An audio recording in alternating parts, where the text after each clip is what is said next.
bleed green? Are you an ultimate Eagles football fan? Well, you're in the right place. Ready? This is Birds 365, hosted by the new Mac and Mac, Jody McDonald and John McMullen. Here we go! Who collectively have covered and talked about more than 50 plus years of Eagles football. Kick off your day with Birds 365. You'll get debate. We love to argue. You'll get the real story from inside the locker room. And you'll hear from some of the great football minds from around the region. You're about to become an Eagles insider. Get in the game. Join Jody Mack and Johnny Mack and join the football community that flocks to Birds 365. Birds 365 starts right now. Welcome to the NFL. Let's go! Let's go! Go!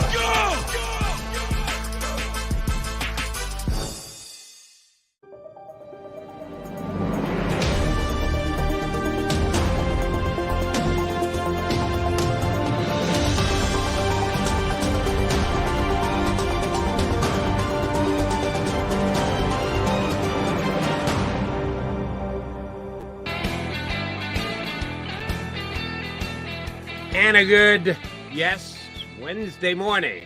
Birds fans, appreciate you streaming in with us here on Birds 365. You got Mac and Mac, Johnny McMullen, and Jody McDonald here to for the next 2 hours of Eagles conversation.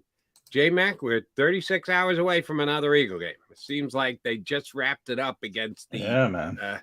No time to worry about week one.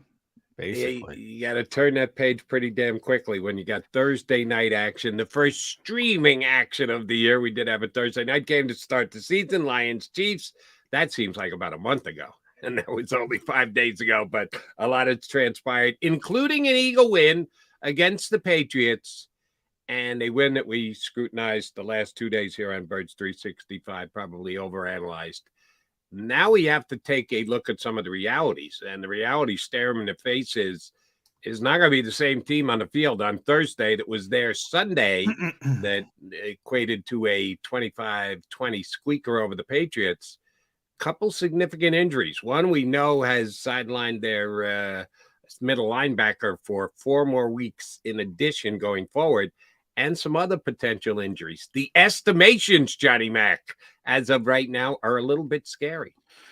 Yeah, a little bit, but remember, it works both ways. You know, although I've argued Minnesota's not going to have their starting center, that might be a positive, to be honest, the way he's played. So, but Christian Darrisaw is limited, and he's one of their better offensive linemen. If he can't play, they're in really bad shape. Marcus Davenport, they don't have much pass rush, and if they don't have him, they didn't have him week one, and he might not be there week two. They got some issues. So it works both ways. But, yeah, certainly Nakobe's obviously on injured reserve. And I just say, remember, that means he's going to miss 4 games minimum. He might miss more, but he's got to be out for 4 games. So, you know, that part of it, very unlikely James Bradbury passes the protocol in time to play. So you're going to probably have Josh Jobe. Fletcher Cox is going to play. And the other 2, Reed Blankenship and Kenny Gainwell, just got to wait and see. Obviously, Nick's going to give it up. But they've been listed as did not practice in the estimated injury report. So that's not good. But, you know, a lot of people want to get a look at DeAndre Swift and Rashad Penny, so maybe there's a silver lining. They can see what they have there. But Reed, yeah, they're going to have a difficult time replacing Reed Blankenship, which is going to be difficult. But they're just significantly better than Minnesota. They should win this game. You know, forget about I'm not even bringing up the home stuff on Thursday night. Home opener. I mean, everything's in their favor. Yeah, you'd prefer to be healthier. But then you have the big mini bye after this game, and you should have all those guys back, with the exception of Nakobe, obviously, who's already on injured reserve. So I don't think it's too big of a worry.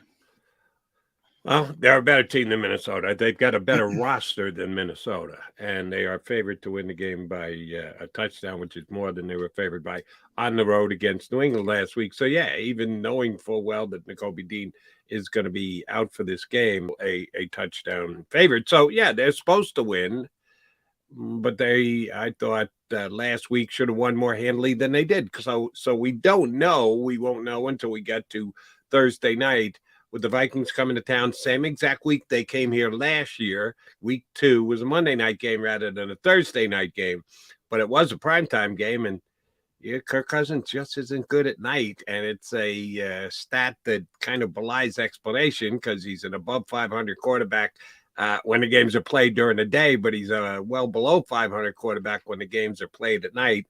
I don't know if it's just a coincidence or if there is something significant read into it. It's not a small sample size. They only play 17 games in the NFL, so I think he's 8-10 in primetime games, which and a lot of those games, the Vikings were the better team on paper and the heavy favorite going into the game, and he's still below 500. So you add anything into the Kirk Cousins when the sun goes down, he's just not the same QB. No, I think that's one of those things everybody latches on to.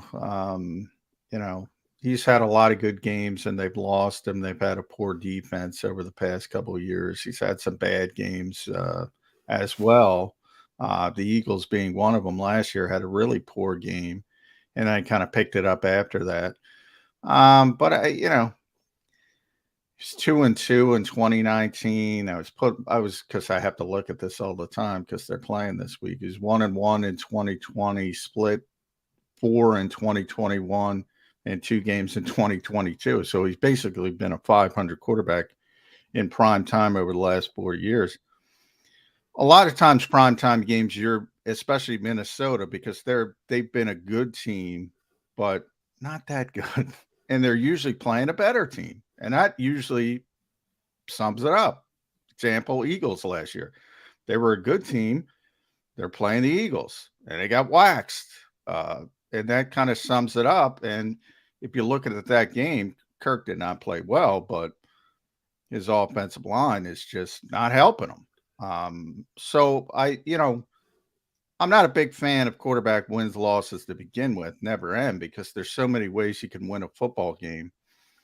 And I always say, it doesn't matter your skill position players. I say it all the time. If you can't block people, you can't win. And I can't blame the quarterback there. I can't. I know a lot of people want to. It could be Joe Burrow. If you can't block people, you can't win. It could be Tom Brady all the way down. Any quarterback. Tom Brady in the Super Bowl against the Giants. How'd the Giants win those Super Bowls? People like to talk about the helmet catch. No, it was the front four both times. Pressure right up the middle. And that's the greatest quarterback of all time. If you can't block people, you can't play. You can't win. Right. But somehow with their poor offensive line, they did find a way to win 13 games last year. They turned around and appled up in the playoff game against the Giants, but they did win 13 games. So couldn't block Dexter Lawrence, by the way. And that's why they lost that game. Could not block Dexter Lawrence. And he had a great game against the Giants. He was phenomenal. He was the only reason they were in that game. But they could not block Dexter Lawrence. They've had issues on the interior of the offensive line for years. They've tried to fix it with high-level picks. They've missed on the players. And it's just that constant, that's a team that should go out and hire. Obviously, they can't hire Jeff Stoutland, but somebody. They got to do their homework. They got to get an offensive line coach. They got to be able to develop players. They have good tackles. They have really good tackles. Christian Darrisaw, Brian O'Neill. But that interior, Jody, you'll see on Thursday night, it is abysmal, pass blocking wise, abysmal. So that are you explaining? That's how you explain it off? Because I've checked the stats. I don't have access to the video. I watched sparingly the Bucks and the Vikings week 1. I think the Buck defense this year will be marginal, middle of the pack. Ooh, I disagree with that. You think the Buck defense is going to be I a think top it's- what defense? I think it's really good. I Really? think Vita Bea, again, they couldn't block him. Interior. And that's why I'm so heavy on the Eagles in this game because of how good they are up front. Levante David still plays well.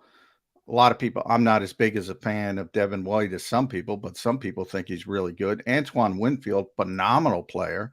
Shaq Barrett's back. Remember, they didn't have him last year. He was back. He was creating havoc. They got a lot of talent on defense, and they got a really good defensive coach. Now, offensively, yeah, they have some issues. And Minnesota has a bad defense. They only managed 20 points, but they didn't turn it over. That was the difference. Minnesota turned it over, I think, 3 times. So that was the difference in the game. They should have won the game. They should have. And that's where you blame the quarterback. You know, you don't have to turn it over. And that's where I killed Josh Allen as well against the Jets. Mm-hmm. You got to take care of the football. I mean, I don't care what circumstances. That's where I'll blame the quarterback because he fumbled twice and threw an interception in the end zone. So it was in the red zone. Those are bad plays. Those have at it. Kill the guy. I'm with you 100%. But I mean, what do people think? He's a vampire and it turns dark and he can't play? I mean, that kind of thing is silly to me. That when people bring up stuff like that, what do they think is going on? I mean, it's and if you look at the individual games, he's had some good games. He's had some bad games. He's an above average quarterback. He's not a star, but he's an above average quarterback. And if you don't play well, you're going to have some issues because they have some playmakers. The Eagles know that, but I was talking to Milton Williams about this yesterday, and he mentioned it because I asked him flat out, are you guys chomping at the bit when you look at this interior offensive line? And he gave me a smile, which was kind of a head nod of, yeah, we want to get at this team. But he said, these are, which I agree with him, these are NFL players. And if they have a good week and you have a bad week, this is not Alabama versus Furman. I think everybody looks at NFL games and say, like last week, the Eagles should beat New England. New England's got a lot of good players, They're an NFL team. And if they play well and you play poorly, anybody can beat anybody. So it's not like you can roll the helmets out there, but it's a big advantage for the Eagles this week. Their defensive front against the Minnesota interior offensive line. It's a big, big, big advantage. You have a, well, I'd say more than slightly, significantly higher opinion of the Bucs defense than I do. They weren't in the top half of the NFL last year, and in yards per game, if that's the measuring stick you want to use, they were in the bottom half. So they have to show me that they're better than that. And they give up a lot of yards. Cousin threw for over 300. Jefferson had 150, but they held them to 17 points. Was that Turnovers. more the defense coming up big or the Vikings offense not being able to cash in on good opportunities? Well, the interception, I did see the interception. I didn't see the fumbles. So I can't tell you about the fumbles, whether they were forced or, could have been Jalen Hurts in the Super Bowl. I mean, could have been unforced. So I didn't see, I saw the interception. That's a bad play by Cousins. He was trying to force the ball. And even if you settle and take the field goal, that's the way to go. In the fumbles again, but I mean, you talk about last year. I'm not talking about last year. Like right off the bat, their best player, and not their best player. Their best player is probably Winfield, in my estimation. But Shaq Barrett may be their most important player. As far, that is a really good pass rusher, really proven guy, maybe played 6 games and he was out for the year, Well, he's back. Vita Bea is back and healthy. The linebackers, we know. Levante David's been tremendous for years. I mentioned Devin White. The Eagles fans wanted him. Top 10 pick. When he plays great, he's great. You know, he's undisciplined and all that stuff, but he's very athletic. And if he plays well, he's an issue. Winfield's one of the best safeties in football. Yeah, I mean, they weren't healthy last year. Now they're healthy. I don't know if they'll stay healthy, but if they do, they got a lot of good players. Okay, yeah. I'll judge by what they did more last season than one game this season. If I put all the stock in one game this season, I'd go, the Eagles' offense is an issue because they didn't do much offensively game one against New England for me. But I'm going to look at what they did last year, knowing they didn't make that many changes, and I think their offense will be fine. I think last week. Well, I only break in to say, well, and by the way, I just looked it up. I didn't realize this. It was one. Shaq Barrett got hurt in the first game. He was out for the year. That's a difference. That's like the Eagles losing Hassan Reddick. That's their Hassan Reddick. Now, Reddick's a little bit better, but he's there. He's a great pass rusher, a dominant pass rusher, and they lost him in the first game. I mean, that makes a big difference in your season. So he's back. I don't know if he's going to stay healthy, but, I mean, that's a big difference, Jody. Right off the bat, I'm not even bringing up the other injuries. So you think the Eagles are going to have a problem next week when they play Tampa? I think they're going to have a problem defensively, offensively. I think they're going to have a problem with that defense. Yes, I don't think they're going to have a problem with their offense. Their offense is not good, and they weren't good in Minnesota. They only had 250, 260 yards. They didn't move the ball a lot. They made big spots, and Minnesota has a bad defense, so that's not an impressive performance. I don't think they're good at all offensively, but defensively, yeah, I think they're a good team, and that's what I've been saying. I said that in the preseason. Yeah, I think they're a middle of the road team. If Shaq Barrett makes that big a difference, and he can move them from the 20th ranked defense to what's a good he wasn't defense. the only one. Okay. Winfield missed a bunch of games, and he's their best player. Vita wasn't healthy the whole time. These are good players, and I don't know if they're going to be healthy, but I guarantee you, if Vita Bea makes it through this week, watch him against the Eagles. You're going to be watching that game because you can't move that guy, period. End of sentence. I mean, he is a dominant player. Yeah, I need to see it. And you want to turn back the clock to the year before, right? You have to try and see what type of player they were, having missed all those games last year. And we'll see if they come back at the same level that they were 3 years ago now when they won the Super Bowl. I'm going to have to see more than just keeping Kirk Cousins out of the end zone a couple times in week number 1. But we'll put the Bucs aside, but they're right around the corner because that's who the Eagles play next. Got to get through the Vikings first. You and I last year talked so much about the Vikings. How do they keep winning? How do they keep winning? How do they keep winning? We couldn't understand it. We thought that they had rabbit's foot in their back pocket because they kept finding ways to win games, but they didn't look like one of the better teams, even though they had one of the better records in the National Football League. Has the tide completely turned and now gone in the opposite direction? Because they got beaten a game that most people, truly very much included, didn't think they were going to get beaten in game 1 against Tampa. Now they come here to Philadelphia. What does the matchup look like? We're going to get 2 guests up here to give us their insights from an Eagle perspective. A little later in the show, Jeff Mosher from InsideTheBirds.com, the Inside the Birds podcast, is going to hop in with us. And coming up next, what T-shirt will Mike Gill be wearing? The question above and beyond, including where the hell was Eagle offense week number 1? More importantly, what T-shirt will Mike Gill be wearing when he joins us next here on Birds 365?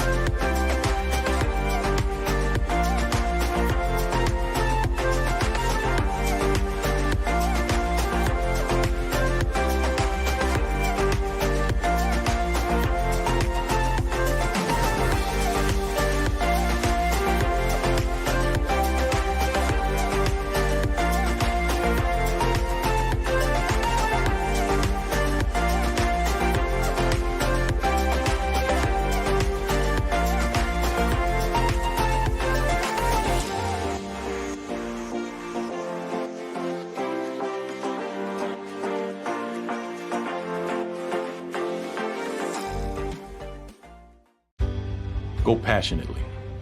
Go fearlessly. Go confidently. Go Birds! Go confidently towards your goals with First Trust, Philly's hometown bank for nearly 90 years, and the official bank of the Philadelphia Eagles. We're focused on getting you over the goal line. So go with conviction, go with trust, Go Birds! and go forward with us by your side. First Trust Bank, the official bank of Philadelphia dreams. Oh, and go Birds.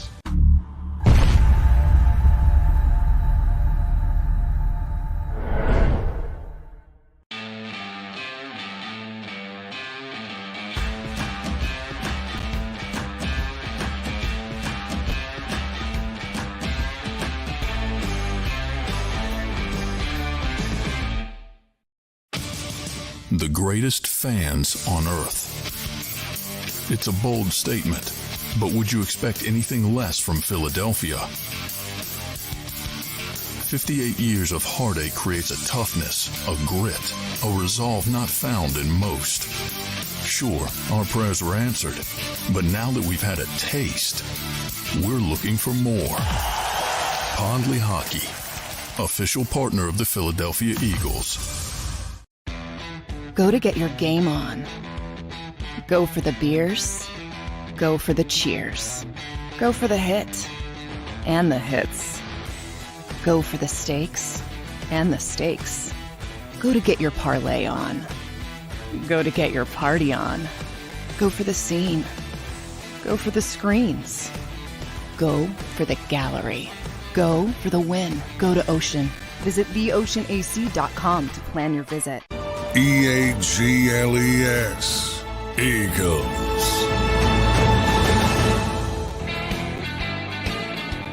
McMullen and McDonald here with you on Birds 365. We are waiting for Mike Gill. Mike Gill is joining us this morning. He is on his way, I'm assured. So we'll see how quickly it takes him. We'll see if he's ready to hop in here in just a couple of minutes. Our usual Wednesday early guy hopping aboard with us. I made official yesterday something we knew. Well, we didn't know, but we were speculating and turned out to be true. The Kobe Dean IR 4 weeks made sense if the early diagnoses were right. Multiple weeks.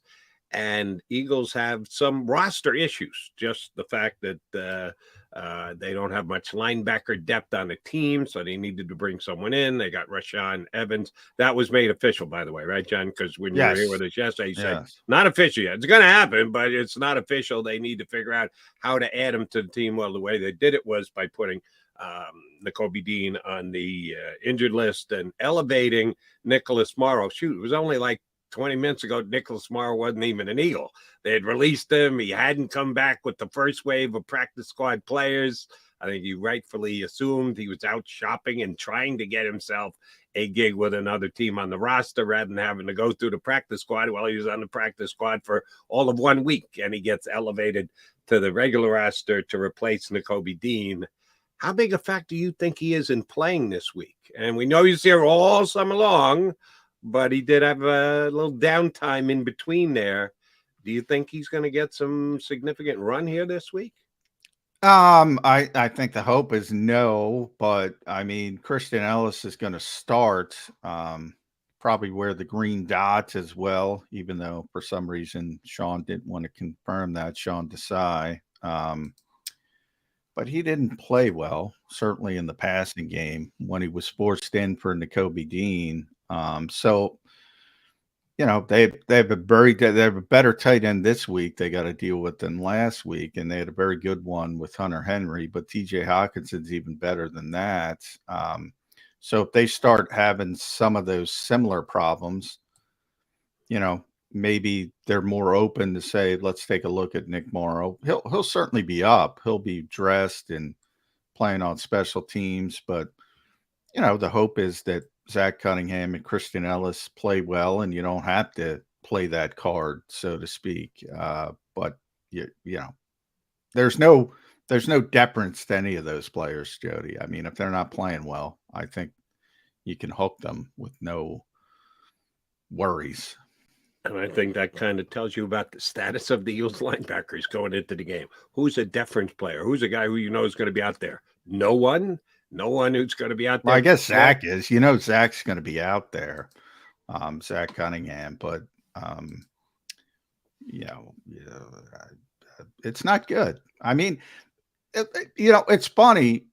I brought up running back yesterday. I got a lot of pushback, and Mike is in the green room. We can bring Mike up whenever, get him in the conversation as well. I brought it up with running back. To me, it's no surprise. I mean, they don't spend money at running back, and they don't spend money at linebacker, and they're not good at running back, and they're not good at linebacker. I think it's pretty simple. It's as simple as that.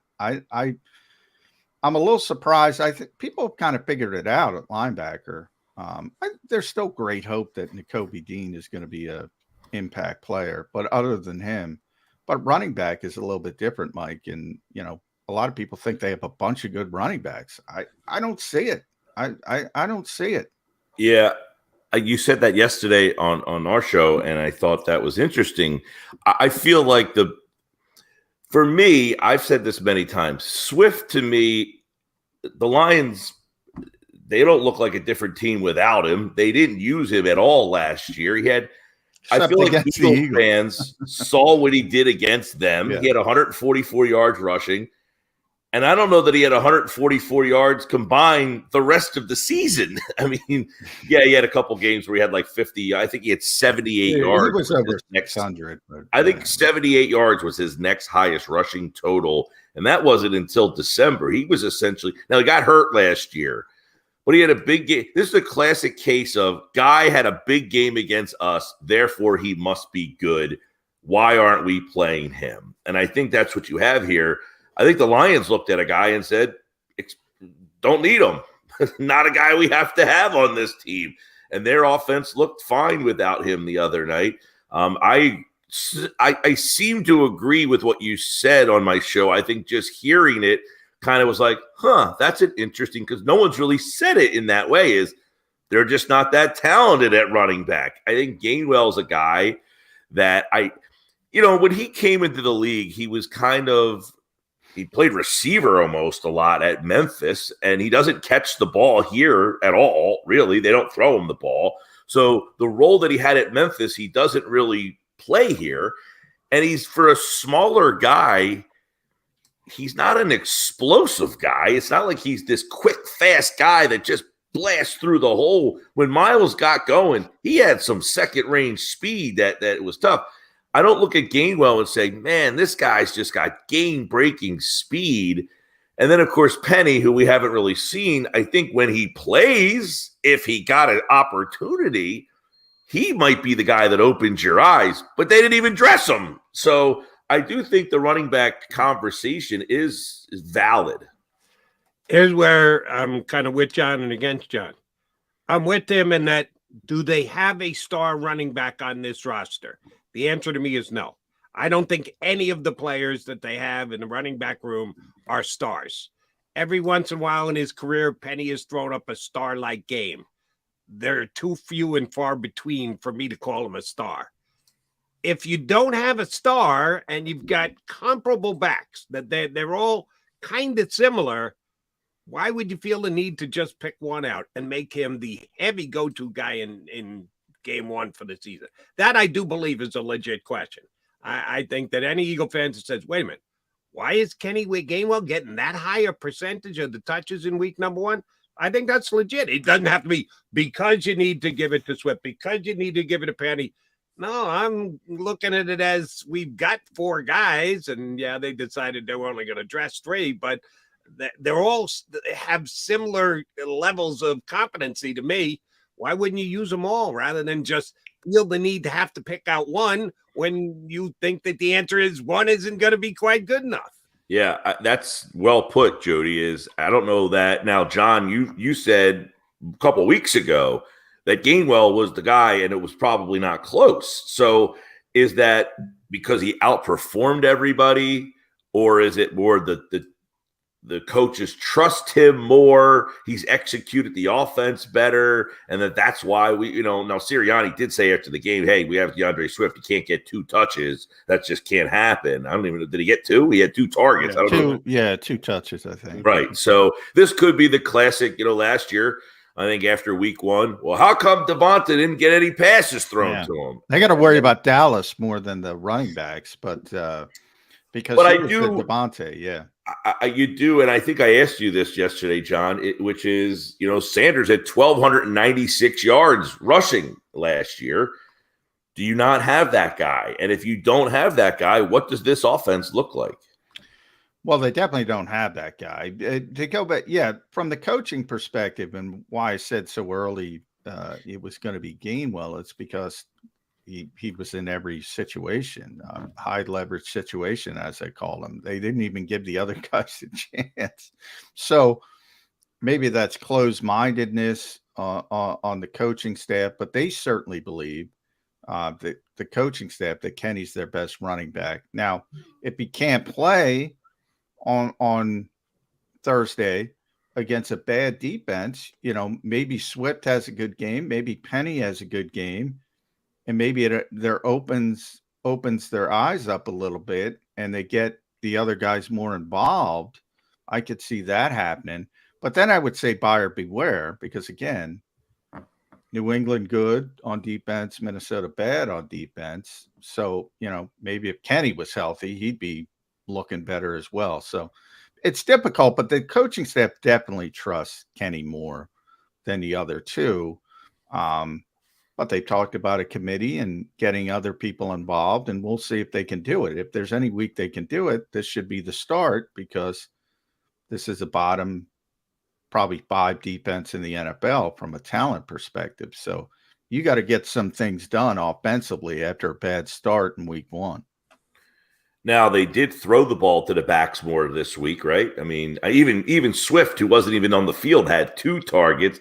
Scott actually caught a pass. It was insignificant, but they did throw the ball to the running backs out of the backfield a little bit more, I guess, than they did all of last year. Let me echo something that John just said, Mike. You got to believe this is going to be the case. Dallas Goedert, no targets through 3.5. When did the pass come that they threw the guy? I didn't see it because I bet 54.5 on the over on the yardage there, and I didn't see him get one. It was big over. I think it was the fourth quarter. I was fourth. They did point it out on the game. Romo, who was terrible in the game, by the way, he did actually. The producers must have shown him, hey, Goddard's open and they're missing him. And there was multiple times where they showed, and Romo did say, hey, this might have been where he predetermined where he was going to. He threw that ball into the end zone to Smith, and Goddard just, who was the guy who hit the home run last night, was just flapping his wings in the middle of the field. Throw me the ball here, and they couldn't get it. And so, I mean, he was open, and Yeah, we haven't talked. Let me throw this at you, both of you guys. Jody, we haven't talked about Jalen Hurts at all this offseason because, he's been, and rightfully so, coming off the season he had, coming off the Super Bowl he had. And we all know the good of Jalen Hurts as a football player, but he wasn't good in week 1. Let's be honest. And a lot of it is, I think, I was talking about it with Kirk Cousins, with Jody, in the nighttime and the prime time. When quarterbacks are hurried, or even if they feel hurried, sometimes it's seeing ghost, as coaches call it. They don't, progress naturally. And I didn't see that progression that Jalen Hurts was so good at last season. I do think he was more of a one-read quarterback going back to his early days. Now, is that because just a good defensive effort against a good defensive coach? Was something to keep an eye on this week, because he wasn't good in that aspect. That wasn't what happened on Sunday. I haven't gone back and charted every play, but how many times did I think, Jalen had to get the ball out because the guy was milliseconds from hitting him? Not too many. He had clean throws. He had clean bad throws, or clean trying to force it into a covered guy throws. But they weren't hurried throws that he just had to get rid of it because otherwise he's going down. That's not the way I saw the game on Sunday. But that's what I mean. And that's why I brought up the seeing ghost aspect. It's not even necessarily there. But if you feel it's coming because it's Matt Judon or Uche or earlier in the game and you're hurried and you feel hurried, even if it's not there, you're not going through your progressions like you typically do, that turns into a bad football Which game. I will, and Mike will let you jump in here in a second. Kudos to Nick Sirianni for saying, maybe I need to rethink my preseason stuff, because I think that's part of it. No one rushed Jalen this year. Joint practices, guess what? They call out sack. They don't actually hit the quarterback. You just call out sack. So the last time someone was coming at Jalen Hurts with evil intentions was the Super Bowl. He hadn't faced a true rush in 9 months. And yeah, maybe he was a little jittery. Maybe he was looking to get the ball out. When you haven't done something in a while, your natural reactions might slow a little bit. Well, it should be better for it this week, because the Patriots did at least get their hands on him a little bit. I hated that Sirianni said that about the preseason. It's like, hated it. Why? You don't need to pander to the questions every time. You played nobody in the preseason a year ago. Your answer should have been, we went to the Super Bowl. The Rams played nobody in the preseason and won the Super Bowl. No, I don't think that's my answer if I'm him. Guys, I don't think we need to play guys that now listen, you could say it would be helpful, but also say he didn't play the game that the expectations have gotten to. He's now got the game speed, and we got out of there with a victory. Yeah, I think, the risk of putting him out there is just not worth it. I mean, if he gets hurt in that preseason game, then we're all going to say, why was he out there? Because I think he played a series in the preseason last year, one series in August, month it was sitting. A good series too. They scored 8. They scored, I think 8 plays. A month sitting was, in one series, that was enough to get him prepared for the speed of the game. That's preposterous. Yeah. I mean, come on, Sirianni. Like, well, you he don't is have the to pander to say, yes, I wish we can rethink this. I'm going to put that in my notes. Come on, man. What are these, Ray Dininger notes? Rip the page off and just don't say that anymore. They don't need to be out there in the preseason because they're not getting anything out of it playing one series in all. Now, if you're going to tell me he's going to play a half the week before the season starts, that's a different story. I don't think that's happening. Yeah, well, he is the pander in chief, Mike, so he's got to play up to his brand. But yeah, I like Sirianni. I'm just saying. And by the way, I thought the not punt that ball was. Oh, that was bad. That was terrible. And his dad yelled at him, I'm sure. I mean, that he gave New England an opportunity to win the game. I did not think, even though it was a close game, I never got the feeling, hey, the Pats might win this game. I never got that feeling right up until he went for that 4th down and turned it over. I think it was at the 44-yard line. Yeah, 157 left in the game. And he's lucky that was a rookie receiver who couldn't drag his foot, because then it's 1st and goal at the 8 or whatever it was. And you're in deep, you know what, at that point, because somebody's got to make a play, and it might be Henry, and it might be Bourne. At that point, it's a crapshoot. I thought it was a really bad decision because of the way the game had unfolded. The offense had not played well. Typically, he mentioned the word conviction. He has conviction in his offense. Typically, yeah, I'm with you. Not after watching that game, but they didn't have it. You got to have a feel. That's where you have to have a feel and say, I know we're usually really good at this, but we're not playing well today offensively. Let's get out of here. That's exactly where I was going, John. He reverted to the 2022 Philadelphia Eagles, making that decision on. Well, they've now played almost an entire game. You've played 55 minutes of a 60-minute game, and you were, well, Jalen will make a play. Guess what? Jalen didn't make a play. Jalen forced the ball in. It really had no chance to be completed, the play that he decided to go to. Yeah, every once in a while, you got to coach in the moment. And every once in a while, you got to give a response in the moment like, yeah, maybe we need to rethink our preseason activities so we can be better week 1. And I could just go, I'll go for it on 4th down because I got faith Jalen's going to get it done, and then he gets it done. I had no problems with Sirianni's response to that question. You and I are complete disagreement on that one, Michael. Well, if he's play him into the third quarter, maybe if he's genuine, okay. If next year in August, if I'm still invited back, and he plays Jalen Hurts in a third preseason game in August into the third quarter, okay, then he took notes and said, I need to get Jalen more playing time before the season starts. Therefore, don't ask me, why did I play my starters for 3 quarters in a preseason game? After you ask me, do I need to play my starters in a preseason game, maybe because they didn't look? No. The answer will be no. I think you go into an extreme. Give me any one team that played their starters into the third quarter in the NFL this preseason. The answer is none. No one did. So why do you go to the third? Got to play into the third quarter. Somebody would actually be playing players in the preseason. No one in the NFL does. So why would you ask Sirianni to do something no one else in the NFL does? Fine, a half. What team played a half? What team had a guy who's their starting quarterback, their starting offensive line, and their starting receivers? I'm sure somebody did. I think I don't think so. Please inform me if either one of you guys know. Well, I'll look it up. I don't pay any attention to preseason football.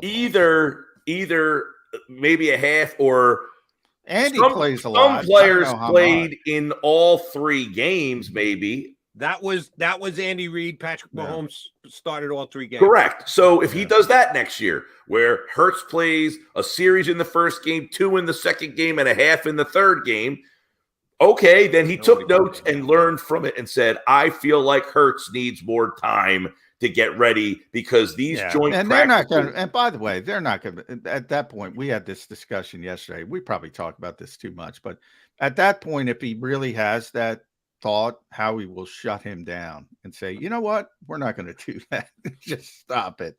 Yeah, I mean, that's my point is, as much as like it makes sense, he should be, everybody should play more to get ready. But here's the thing. Penn State played West Virginia last week. So we had you on the show. We're giving you the business style points. There are no style points in the NFL. It doesn't matter. They got out of the game with a victory. They're 1-0. Jody can attest to this. I said, I think these first two games are a great test for this reason. The Eagles are going to get a lot of curveballs from defensive coordinators because of how well they played offensively last year. A lot of different looks, a lot of different things. And the first 2 are probably the best 2, maybe the first 3, because I'll add Todd Bowles to that mix. Maybe the best 3 they see all year. With Belichick. They are going to play that San Francisco team in the middle of the year. But I'm just talking about coordinators and scheming. Now, they don't have talent. I'm more scared about talented players. Well, so am I. San Francisco. But scheming, what I'm saying is what they're going to throw at you. What I said before, it helps you because they have less talent than San Francisco. But you see the great scheming, and it's almost like a glorified practice where you get to see all these wacky looks and you're more prepared for it. That's my theory there. When you get to see the 3 great defensive minds early with a varying level. New England, I think, has a pretty good defense. Minnesota does, and Tampa Bay does. Varying levels. But yeah, I'm with you. It's always personnel first. And the teams with the best players win offensively and defensively. But I think it helps when you see unique schemes and good coaching. Dan Quinn, by the way, that defense is pretty Dan's good too. Yeah. That said, Jody, I do agree with what you were saying about Hurts. In the past game, I thought he threw the ball fine. I mean, did he miss guys? Sure, you always miss guys. I mean, in terms of not seeing that they were open. I just felt he was uneven all day. Decisions, he felt like at no point during this offseason did I say, this guy just got paid and his game is going to look different because of it. And then on Sunday, I was like, this guy doesn't look the same. There's a third down where in the past, he would just barrel through a guy and he went right down like a ton of bricks. And I said, he just seems tentative to finish runs. He just feels like his decisions when he had him. Now, he was getting pressured, and I think he did the old Tom Brady. He just said, I'm not taking this hit. I'm just dropping. You got me. I'm sacked.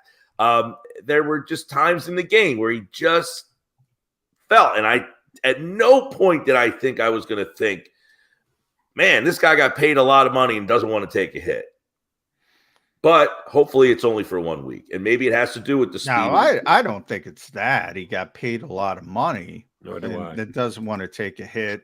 But did you not think he looked tentative running the ball at times? Oh, yeah, he definitely did. Okay. But here's how I took it. And I'll, want to get both your thoughts on this. That's seeping in.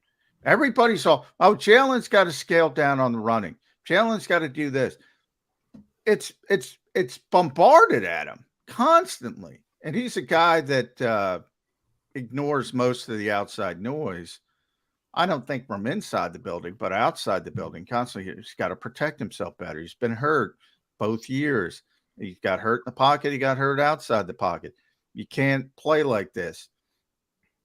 That stuff's got to seep in at some point. Is he listening to that too much? No, I'll use the overused phrase, rat poison. He doesn't get rat poison. Rat poison doesn't affect him. He understands. He knows rat poison. He avoids rat poison. He didn't look like himself running the football, and he's certainly not hurt. And as Mike pointed out, he certainly seemed more cautious. I'm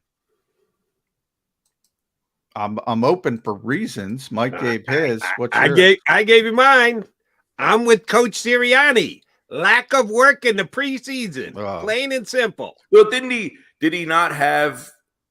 I don't remember him having a performance like that the entire year last year. Not one. In fact, opening week, he came out with a bang. They scored 38 points in the game, all off of his August 8th series against the Jets. That's why the August 8th series he had against the Jets. Well, I think it's more that Detroit was like 32nd in the NFL in defense. I think that helped. And they faced a good defense against New England.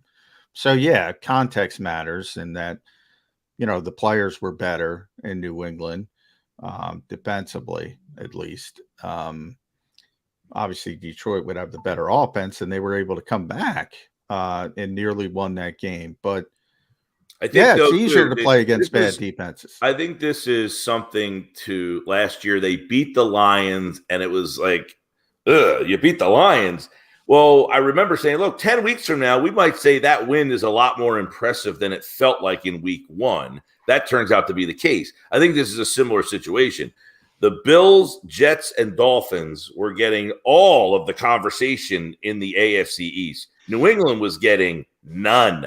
Nobody is picking the Patriots to do anything. But I think 10 weeks from now, we might look back and say, you know what? To get a win in Foxborough against that team defensively, that was a pretty good win. And it's just our expectations are they're the Patriots. No one's talking about them. You've got to blow them away. Well, that team might be better than the pundits are giving them credit for.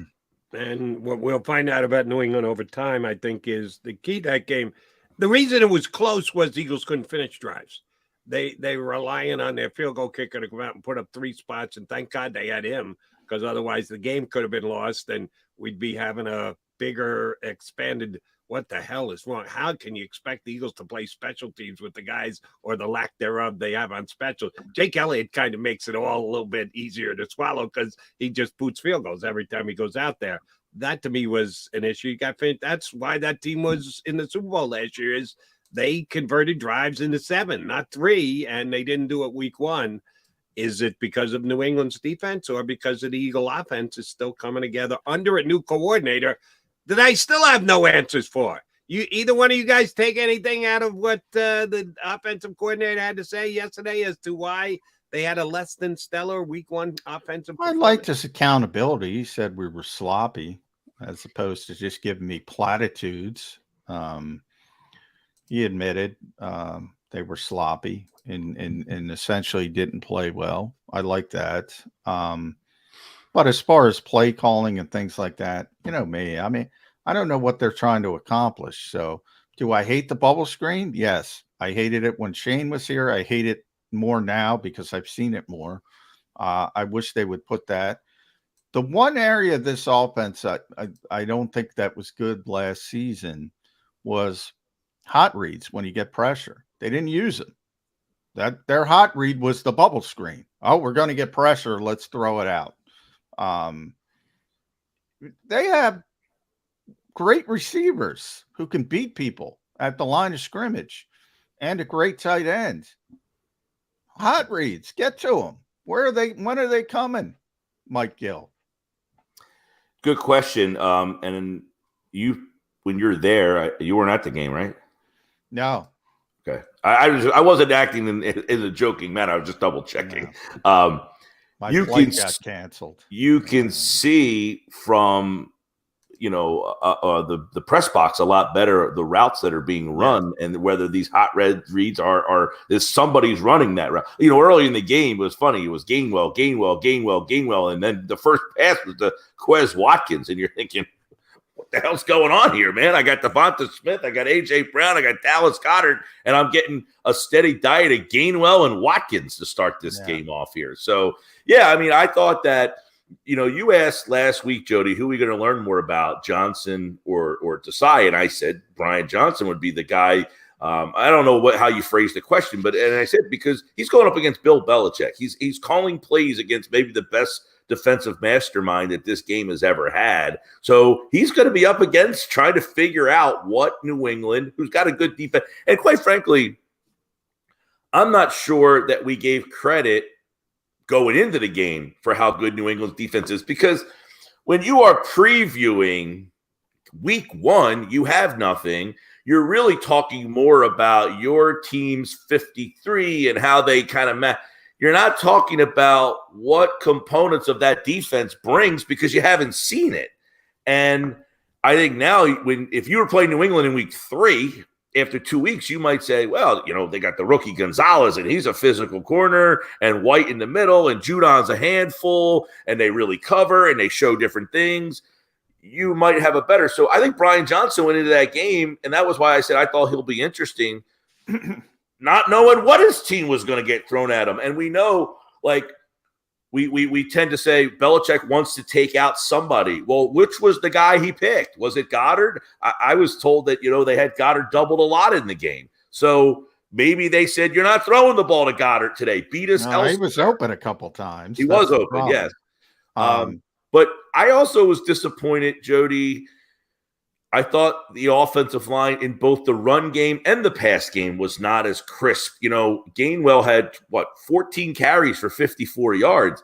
Does that suggest that he's the problem, or did the offensive line not have, they didn't play well either. Right. We go into games saying that offensive line is always the check mark and always the difference maker, is that at any point, and you're up 16-0, this team is built to say, offensive line, take us to the finish line. And they weren't able to do that.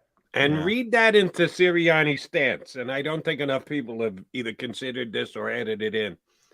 When he said, we may need to rethink our preparation and how we handle the preseason in playing the starters, everyone immediately goes to Jalen. It's all about Jalen. It's the quarterback. Never took a snap, never played. Well, Jalen's going to play that. Well, you're not going to put Jalen out there with the backups. So it's going to be Jalen with the starting offensive line. A whole bunch of those guys on the offensive line didn't play a snap in the preseason either. We just think of the quarterback. How much did Smitty and A.J. Brown play in the preseason? Didn't. It's not just the quarterback. It's the entire starting offense that basically got John's favorite word, and I love that he uses it, deference. Oh, you get deference. That means you don't have to play. You're a star. That means you're treated different than everybody else. Well, maybe they're going to change that next year. And if Nick does, more power to him, because here's one thing that John and I always agree on. Given the chance, Nick would practice more than the Eagles do. We don't know that. Nick will never admit to that, never look John McMullen in the eye, on or off the record, go, I would absolutely practice more. But he believes it. I believe it. I think I think all coaches would. I 1,000% agree with that. That came from the Players Association that they wanted to practice less. At Mike Gill Show, make sure you follow Mike on X, Twitter, whatever you want to call it. The Sports Bash 97.3, South Jersey, 2 to 6 drive time every day. I'll be on later today at 3 o'clock, I believe. Last one from me. You mentioned an interesting point to me because, maybe we'll look at this win 2 months down the road and say, man, New England's pretty good. That's a better win than it looks right off the bat. But I got to tell you, Mike, I just came off a season where I covered this team every day going to the Super Bowl, and they didn't beat anybody, according to their own fan base. Is there any good wins in this league? Because everybody, when is there a good win? This is the NFL. I mentioned it. Everybody's got good players. I go back, there are no style points. This isn't about impressing some committee somewhere that's going to jump you over TCU or Baylor on a specific year. You got wins and losses. You got clearly defined tiebreakers. You get the hell out of these games with wins. Yeah. That's the accomplishment. I have no issue with an ugly win. If I win 3-0 every week and I'm 17-0 and I make it to the playoffs 3-0 every week, I got no issue with that. So yes, last year, I remember having the conversation all year. The Eagles haven't beat anybody. They haven't beat anybody. This is generally from the local Dallas fans who have misguided themselves and located themselves in our area. But, this whole notion that they didn't beat anybody, I said there was nobody to beat. There was no teams last year. There's no elite teams in the NFL that if you had beaten that team, you would have gotten more credit. Like, oh, okay, I'm impressed by that. This year might be a little different. The Jets took a little bit of a hit, but their defense is still out. A little bit of a hit. Now the Eagles should beat the Jets. Now the Jets. But their defense is still outstanding. Their defense is a Super Bowl level defense with a quarterback who is completely. Yeah, I mean, I don't even know the word to use for Wilson because I don't know if it's fair to judge him now. We don't know, but so far in his career, he has been so inept that their defense is so good and he's still so bad that he can't even get them to the playoffs with that defense. That's how bad he is. A quick funny aside. Last night, I actually had a caller on WIP tell me, and Wilson made that great pass to Wilson in the end zone. It was a terrible pass. He threw it off the wrong shoulder. Yeah, Wilson had to tap it to himself just to be able to make an unbelievably athletic solo grab. But someone, he made a great pass. No, he didn't. That's a box score. That's a box I don't care what he looks like in practice with his arm talent. He has been awful. Awful. Now, that said, maybe he learned from being in camp and not having to be the guy and getting no attention and just got a chance to slow everything down. 3/4 to show us that on Monday. Mikey, show it to you? Did you see improvement? No, I'm just saying. Learning under the genius that is Aaron Rodgers, has any of it by osmosis been passed to Zach Wilson? Because I didn't see it in 3+ quarters the other night. But the Eagles have teams on their schedule this year that if they beat those teams, I think people will say, okay, I like the Dolphins. I think that with Tua, when Tua plays, that team is legit Super Bowl contender. They're very good. I'm not big on the Bills this year. I think their window is kind of closing, but I still think they're a playoff team. You've got Kansas City, obviously, San Francisco. So there are teams. The AFC is interesting. I mean, the Bengals, Ravens, and I think that Browns team is better. The Eagles don't play those teams, but there are more teams this year that I think entering the season have a little bit of a higher profile. So I think there are more higher end teams. Maybe last year was a lot of but I think by the midway through the season, we're going to be talking about there's a handful of good teams and a lot of mediocre teams. The league is built for everybody to be 9-8, 10-7, and that there's a handful of teams that get to 12, and that's what the league has become. And if the Eagles aren't one of those handful of teams that get to 12, there's going to be a lot of disappointed people here. I agree.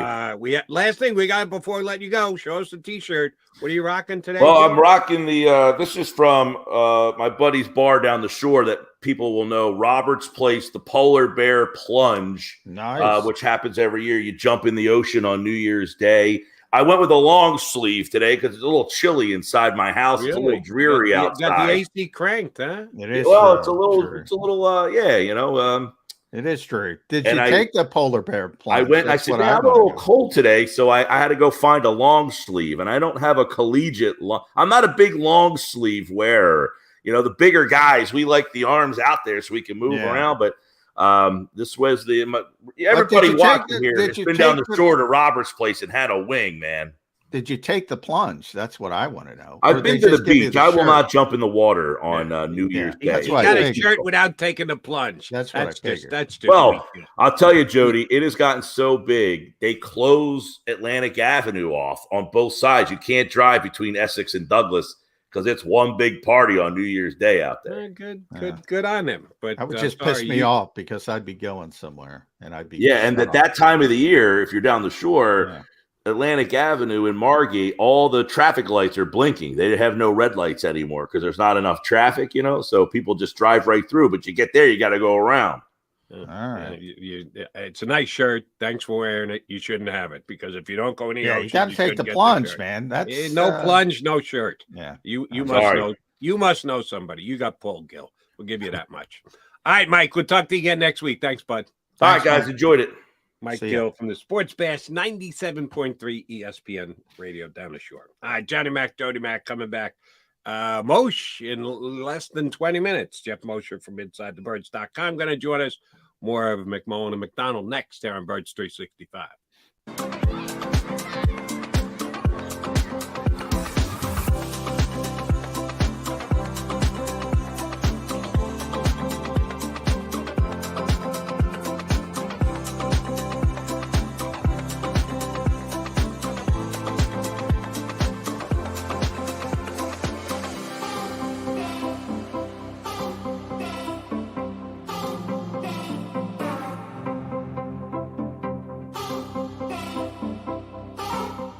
If you own a company and you're not producing a podcast, you're missing out. The public consumes messaging when they're ready. Join the professional podcast network of companies and let JAKIB Media Partners put you in the podcast arena. Come to our professional studio or we'll come to your place of business and professionally produce your company podcast. Call JAKIB Media right now at 267-261-3428. 267-261-3428. Heading down the shore, have a ball once more. Here, imaginations run wild and time stands still. Because here, you can find the best of the Jersey Shore, all on one 5-mile island. So leave the old you behind and get lost in the woods. Wild, wild, wild wood days.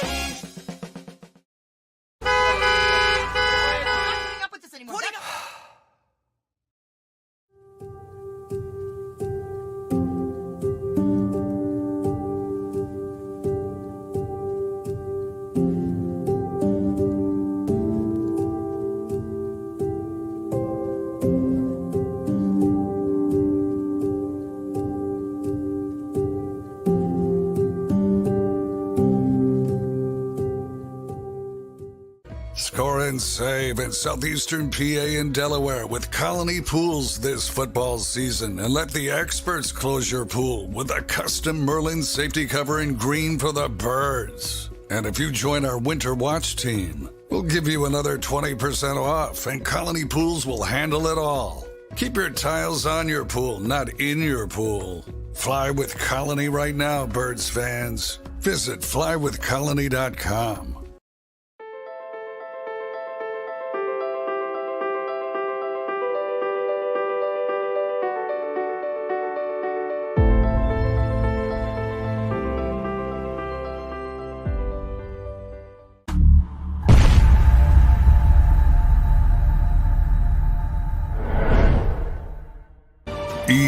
EAGLES, Eagles.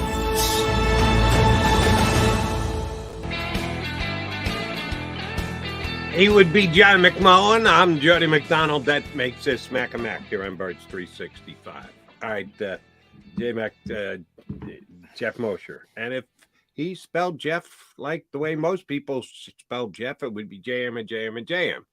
But GM, Jeff Mosher, is going to join us coming up in less than 15 minutes. Want to get this in with you, and then maybe I'll run it by Moshe when he joins us too. Do you and I agree that Howie Roseman likes to win trades? Oh yeah. Yeah. He I think it was Mickey Loomis, who he's beaten like a drum a few times, said, hold your back pockets when Howie's around. He's got so we're in agreement on that one. So here's my question to you. What would the New York Jets have to offer the Philadelphia Eagles for them to say yes to trade Marcus Mariota today? First of all, as a Jets fan, I don't know why you would want that, but yeah, he would try to take advantage of their desperation. And I think he'd try to get a third-round pick out of them. And I think luckily Joe knows Howie pretty well, obviously. I don't, maybe. So let me play out the scenario. You're Howie Roseman. I'm Joe Douglas. Yeah, I know. You might try to get it too. Howie, I know that you were watching the other night. This guy got the 14th pick for kind of got screwed. Sam Bradford. I'll give you a 4th round pick for Marcus Mariota. Howie, I don't think you know do that. You know Marcus didn't look good in preseason. We just think he'd be a fit with our offense. I'm loath to give up more than a 5th round pick, but I know the desperation is all over my face. So I'll go to a 4th round pick for Marcus Mariota. What do you say, Howie? No, I don't think he'd do that because now if that gets out, that Howie Roseman turned down a 4th round pick for Marcus Mariota, you don't think Howie would worry about the analysis of what are you talking about? Marcus Mariota stinks. You had a chance to get a 4th round pick for Marcus Mariota, and you said no. Yeah, you need a backup quarterback. And Tanner McKee's not ready now. I think a lot of people saw the preseason, think he is, but the Eagles don't.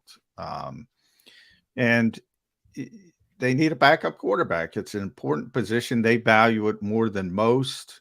Hopefully you don't see him play ever. History says he's going to play a game or two. Recent history. Yeah, I don't think they would do that because they value the position too much and they don't have another option at this stage of the calendar.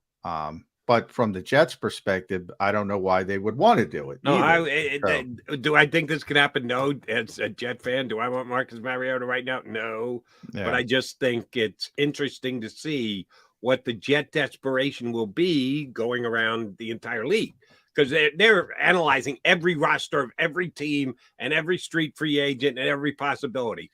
The whole coach that we believe 100% in Zach is such BS. You know he's got to do it. Yeah. Salah, we give Sirianni a hard time every once in a while here in Pandering in Chief. I watched every minute of Hard Knocks. I like Salah. I think he's a motivator. I think he's got a great relationship with the players. I think he's got a good relationship with his staff. I think he never says anything negative about anybody. The only time he ever says anything negative in the Jet room is massive. The team, we. He doesn't point to any individual. He never calls anybody out. He didn't do it on Hard Knocks, and he doesn't do it with any quotes. I got to believe behind closed doors he's going, how the hell did we take this kid with the 2nd pick in the draft?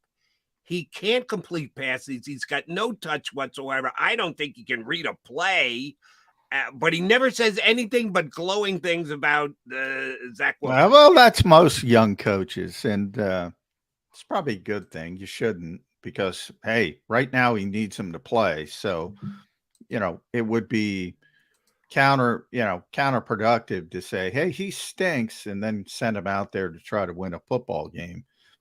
So I get that part of it. Got, John, you're right. You got to read the player. And I never even talked to the kid. I've never been next to the kid. I'm just judging him from afar. But he seems like a kid you got to treat with kid gloves. That tough love might not work for him. Now, the Eagles, on the other hand, have Jalen Hurts, who I think likes being coached hard. He does. Likes being called on the carpet and go, Jim, what the hell were you thinking on that play? You wouldn't say that to a Zach Wilson. I get it. There are different players that you have to handle differently. Are you telling me there's not one Jet player who can be coached hard, who you can go, well, suck it up, get it done? What kind of an effort was that? No, I think there's a big difference between coaching hard, knowing Salah as little as I do, but I got to meet him last year. I mean, he coaches players hard. He's kind of a hard ass on the field. So is Nick. That's where you never say Nick say anything bad about Jalen Hurts in front of a microphone. You'll see him yelling at him at practice. You'll see him yelling at him on the sidelines. But once he hits that microphone, if anybody can point to him criticizing it, let me know, because I don't recall it. That to me is big difference. I'm sure there's plenty of players on the Jets that can handle tough coaching, and they better, because he's kind of a hard ass on the field. But when that microphone pops up, it does no good to criticize players, because you might need them. And the biggest problem with Zach Wilson to me from the outside looking in, and I don't get to see him, he's got no stinking confidence, and confidence is a big deal for athletes. And when you're not playing with confidence, you can look really, really bad. And if you start to get it back, you could start to look better. Now, I've seen no evidence that he's going to be a good NFL quarterback. So it's hard for the Jets. By the way, this didn't happen. I do have to mention this, but it happened when we were talking to Mike Gill. It's finally over. Jeff Kerr can rest easy out in Chester County. They caught no, they got the guy. Yeah. They caught Danilo Cavalcante, I guess is how you pronounce it. But the more interesting part for Birds 365, he was captured wearing an Eagles sweatshirt. Really? Yes. There you have it. Go Birds. Now, was it Kelly Green? No, it looks midnight green, or it looks gray. Grayish. Probably grayish stole Eagles it. So. jersey. All right. I'm sure that you won't catch that one on Eagles media. Go Birds. No, they might go Birds. No, I'm thinking they stay away from that like a sort. No. You don't need to be advertising that guy as a big time Birds fan. Thanks for breaking in with that. I didn't know that. Yes, good to know Jeff Kerr can leave his house again. Yeah. Good. I had a call the other night from Pottstown on Monday night on WIP. I said, "Do you have all the doors locked and the windows barred?" He said, "Yeah, I'm staying in place. That's why I'm calling you, Jody." So glad that they finally caught the guy. But yeah, you're going to need to go somewhere else to get all the information on that. That's not what we're doing here on Birds 365. All right, back to the Vikings. Less than 48 hours before the game. Less than 40 hours now before the game kicks off. Opener, a Thursday night game. Neither you nor I like Thursday nights. Some people do. Maybe it's good for tailgate. You take Thursday off from work. Good on you if you can be able to do something like that. Kirk Cousins and the high-flying Eagle offense coming to town, which means Justin Jefferson.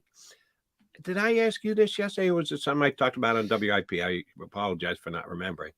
Last year, how many plays did Slay solo, one-on-one, cover Justin Jefferson?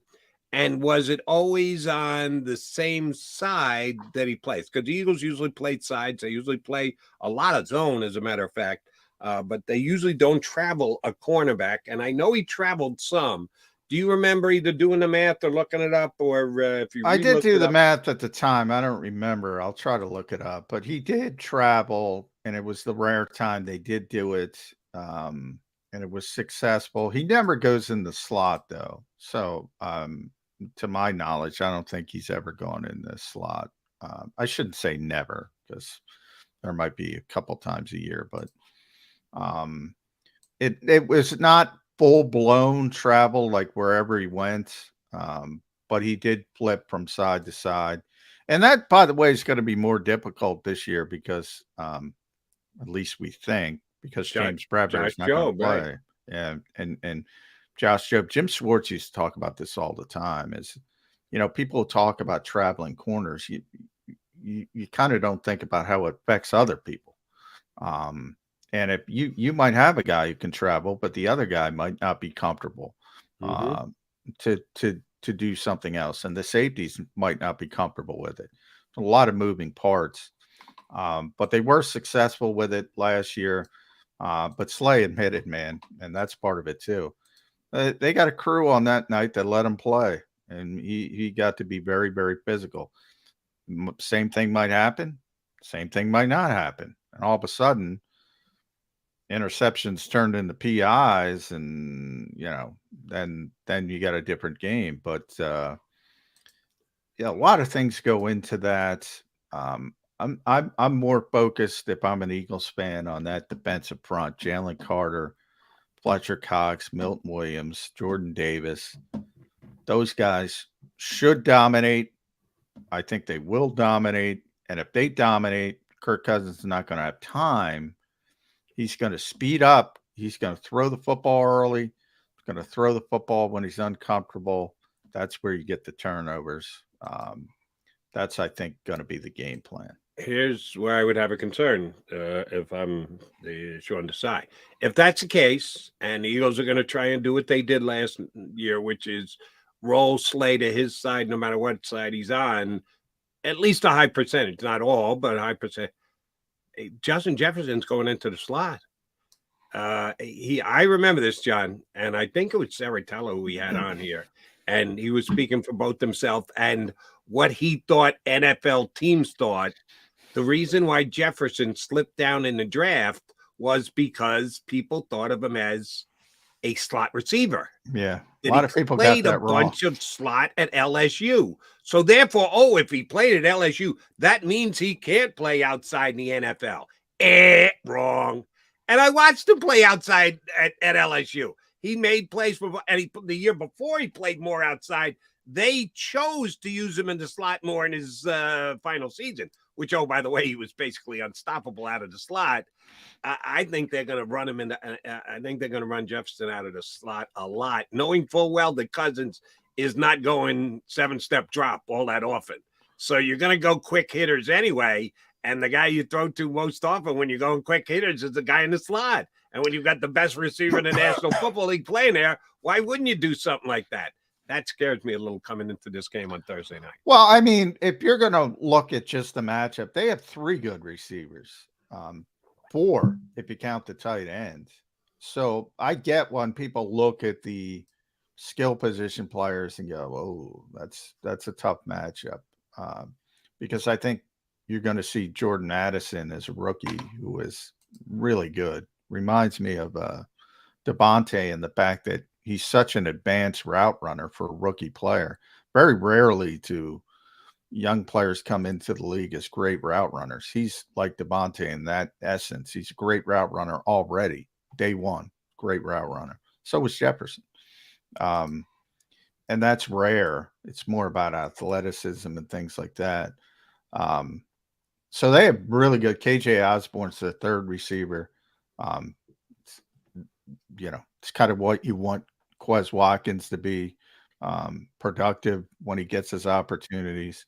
And TJ Hawkins is a really good tight end. But if you don't have time to throw the ball, it doesn't matter. It doesn't matter. They haven't built the foundation. That's where the Eagles get it right. The Eagles have the foundation, and then it took them a while, obviously, to get the receivers and Dallas at tight end. But when they got it, everything took off. They don't have the foundation. And so that's what you have to impact. Because, if Cousins has time to throw, Jefferson's going to be open. Addison's going to be open. Hawkinson's going to be open. Osborne's going to be open. You got to affect what they do poorly, and that's interior pass block. Well, and the 2 big young dogs better come to play the same way they did in New England. Get that immediate pressure up the middle to get the ball out of Cousins' hands in less than 3 seconds. That's what it could very well be the key to the game. All right, McMullen and McDonald here with you on Birds 365. We got another Big M joining us. Jeff Mosher from InsideTheBirds.com. I haven't had Mosher on in a good couple of weeks. Looking forward to talking to him next on Birds 365.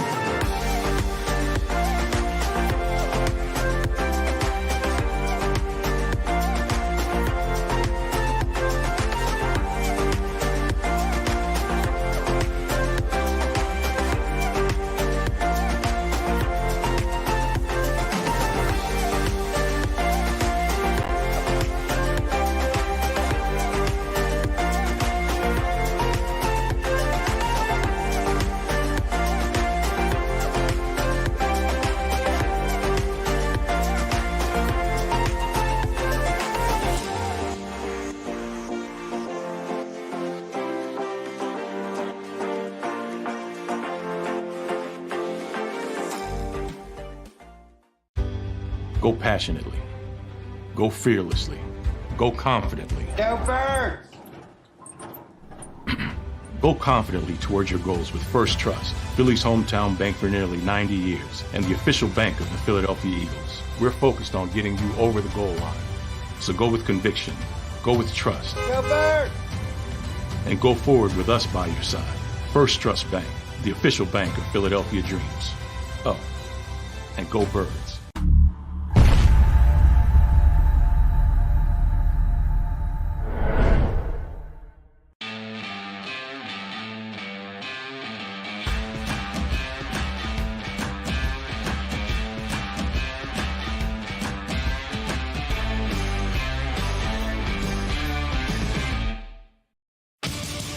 The greatest fans on earth.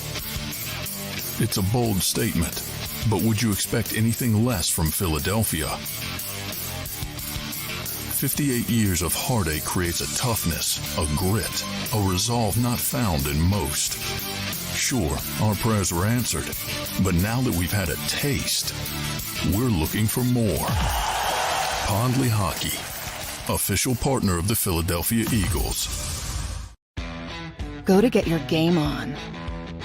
Go for the beers. Go for the cheers. Go for the hit and the hits. Go for the stakes and the stakes. Go to get your parlay on.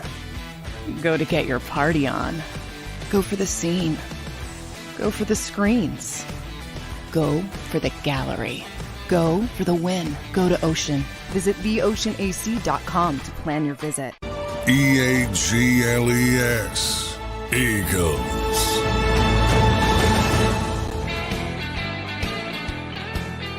Mac guys here with you on Birds 365. We're lucky enough to get Jeff Mosher to join us for a nice segment here on Birds 365. All right, Jeff, this is one of the most favorite things I do in hosting a show like this. I get to make you something that you're not, and or ask you to be something that you're not. First things first, I got to double check. You didn't cash that $25,000 check for information leading to the capture of Danilo Cavalcante. I did not. I did not. Damn it. All right, I thought maybe Jeff's in South Jersey. He could leave his house. He's with me. We could leave. Are you a South Jersey guy? Why did I think you were a Pensy guy? I've actually never lived in Pennsylvania. Well, when I was a Penn State student, I lived in Pennsylvania, but that's about it. Okay, you're a South Jersey guy. My bad. All right. Here's the position I want to give you. Professor Mosher. Okay. I need you to give out grades. A+ to F. Week 1, Philadelphia Eagle defense. Wait, you're only asking? I can only give an A+ or an F? Or... No, anywhere in between. A+ to an F. Add a plus, add a minus if you feel the need. Yeah, I'll give him a B-. B-, fair enough. Philadelphia Eagle offense. I'll give it a C+. C+. Okay, so that's actually pretty close. And the 18 offensive points, right? Because they scored a defensive touchdown and then they got one real deep in the So C+, and I'm probably being a little nice there. Go ahead. Yeah. So does special you're a good grader. I want you. I had a C- on offense, Jeff. That's fair. You know, I might read. If you gave me like 10 more seconds, I might have been. Yeah. Does special teams move the needle either way? If you're going to combine the offense and defense, come with a middle grade. The special teams, was that enough for you to say, I got to move the overall grade some? Because either they were okay, the field goal kicker makes every single kick he takes, except that first PAT. But the punt team, playoffs, and penalties, and not knowing what to do. Does the special teams move the needle for you week 1? Well, it's sort of like how we divide a football game into offense and defense. You almost have to divide Eagles special teams into, kicking and punting, and then kickoff and punt coverage, right? So obviously Jake Elliott, he was probably the most important or second most important person in the game. Yeah, man. He's my game ball. He gets Jake an Elliott, baby. Right? The rest, the punter actually did all right as far as punting. Coverage again, Punt coverage, not great. Kickoff coverage, better. You saw both Josh Jobe and Sidney Brown make some nice hits. Or was that punt coverage, actually? That was punt. Yeah, my punt. bad. Punt coverage, better. Yeah. So I don't know. Do you want to separate? Yeah, they gave up a 21-yarder to Marcus Jones, but that's an all-pro returner. Yeah, he is an all-pro. And then Josh Jobe and Sidney both had great plays as gunners. So yeah, maybe I would say more positive than negative from special teams for the Eagles, which is, for them, that's surprise. It's a positive in general. Yes. Yeah, they were. I agree with that. They were better on special teams because it looked bad coming into the season because they lost all their good players on special teams. But a lot of people brought up, rightfully so, they weren't good on special teams. So maybe you try some different things. And at least for 1 week, it worked a little bit with Sidney's athleticism, and we'll see if it continues that way. But offensively, it was disjointed. And I think the word Brian used yesterday was sloppy. Part of it, weather early in the game, certainly. But boy, I didn't think Jalen Hurts was processing like he did last season, Jeff. Why do you think that was? That's a great question. I did go back and watch the All-22, and I felt the same thing. I do feel like there were plays to be made, especially in the second half, when the Patriots went more to a soft zone coverage, right, and just trying to keep things in front. First half, I think that you can say the offense was a little bit thrown off balance just by Bill Belichick being Bill Belichick and having, a lot of months to prepare and probably showing them what they call the unscouted looks. Yeah. And then, I do feel like for whatever reason, this team likes to force feed the ball to Kenneth Gainwell, and we'll see if that continues going forward. But I thought in the second half, there were plays to be made. There were some times where the Patriots showed you cover 2, but wound up switching into a cover 3, which leaves the seams open a lot. And you had Dallas Goedert open, occasionally Quez Watkins open. There were times that Jalen Hurts left the pocket instead of climbed it, which is something he did really well last year as far as climbing the pocket, not leaving the pocket. I think Mailata and Lane Johnson were uncharacteristically great games. They didn't give up a ton of pressures, but they got pushed back and made the pocket pinch around Jalen Hurts. And by the way, the New England front doesn't get nearly as enough credit. They're pretty good. Guys like 91. Now I forget his name. I'm saying how good he is. Dietrich, is it? Dietrich. Well, I have Judon and Uche as the edge rushers. Yes, on the edge inside. Yeah, right. But even their middle guys, Dietrich inside, Barmore. I mean, they can really get rough and they play physical. And I think they did a good job of that in the game and made the Eagles uncomfortable on offense.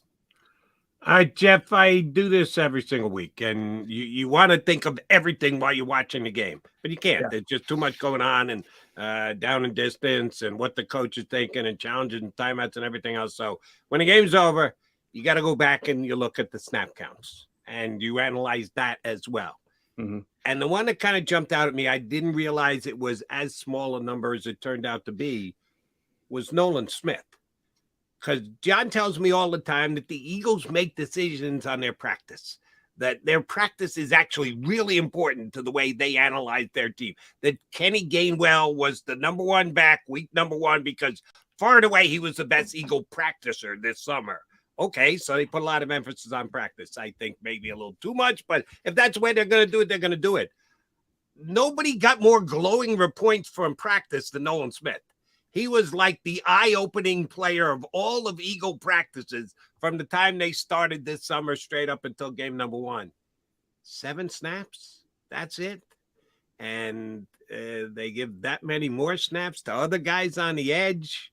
What happened to Nolan Smith, the second coming of Hassan Reddick? Well, I mean, I think there's a couple of things, Jody. That first of all, he's a rookie, right?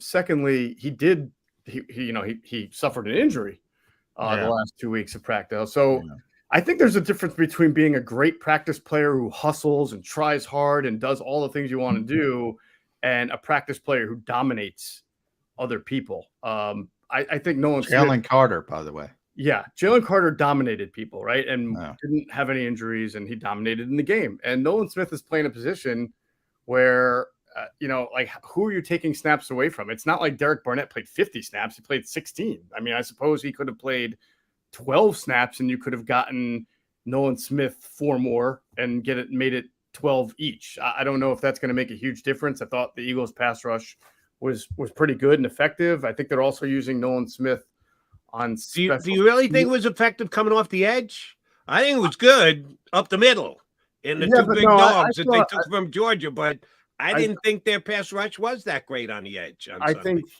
there were times, and I went back in the tape and saw it more than the naked eye watching the game, where Reddick was fast off the edge and made Mac Jones have to step up. Mac Jones, they were doing a lot of no huddle first, and they're a very, at least in this game, they're a very quick passing team, right? They're not letting the edges get to them. So that's, in that case, you need your interior defensive tackles to get the front push to make sure the quarterback can't step up too much. And I don't think Mac Jones had too many opportunities to step up. He did run a few times because he was getting chased, but he did not have a lot of opportunities to be very comfortable. In fact, the throw for the touchdown that he made to, was it Bourne right before halftime? Yeah. Was a ridiculously good throw. If you That was a great throw. Not That only was a was there great throw. right pressure on him, but Reed Blankenship was there. I mean, he literally the only spot where the ball. I heard a couple people killing Reed for that. I'm like, that's great coverage. No, there's nothing he could have done. That was great coverage, great throw, great catch, great everything. I mean, he is Reed Blankenship, my God. He's not Ed Reed.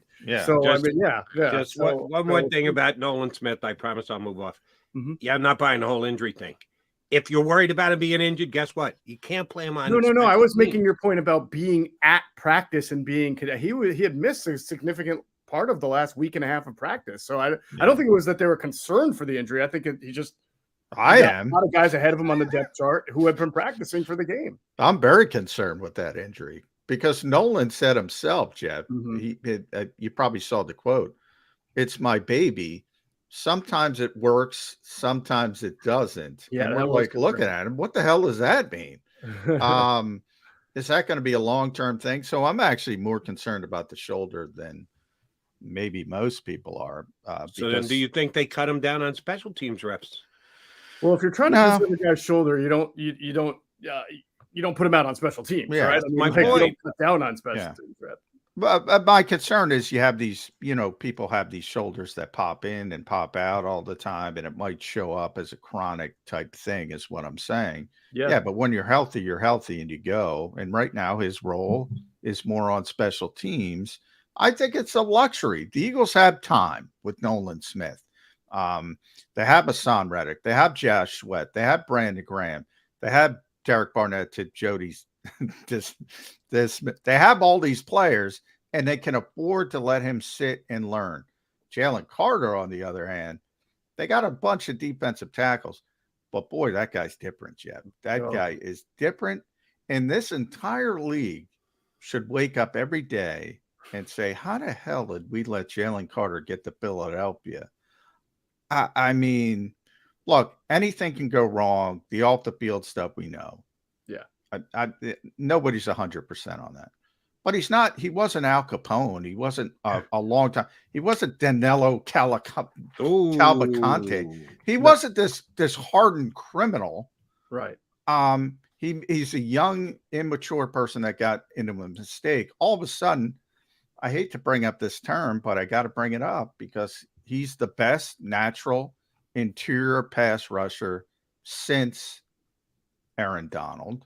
I'm not going to say he's going to go down that route, but this guy's a problem. And boy, he's a good football player. And I think people are going to see it. And right now, this is a perfect matchup because that Minnesota interior offensive line is abysmal when it comes to pass blocking. I don't know how I fear for Kirk Cousins' safety on Thursday. Understandably. Yeah, you're right. And the interesting thing about Jalen Carter is just watching him play. His style of pass rush is so different than an Aaron Donald or even Javon Hargrave. Those guys have just tremendous first step burst, and they almost get through the gap right before the guard can get their hands on him. Jalen Carter is just a great pass rusher because he just moves human beings. Fletcher Cox has that ability, but Jalen Carter seems to have it plus some. Just, all right, you're in my way. I'm just going to physically slap you out of my way, bull rush you out of my way, push you out of my way. And he gets guys on the ground really fast. So with him, it's not as much as the get off as it is the violence that he plays with. that was just way too much for the New England interior offensive line. All right. In game number 1, you, me, John, and Dallas Goedert all tied with no catches. 4-way tie between. Did they overreact? Or like 3 of the first 4 scripted plays, Dallas Goedert, the number 1 option, because last year it happened with Smith. They got no catches the first game. Boom, they came right out the second game. Made sure he got his hands on the ball. How do you think Brian Johnson handles the fact that he had to handle questions about how the hell do you go an entire game without getting Dallas Goedert the ball?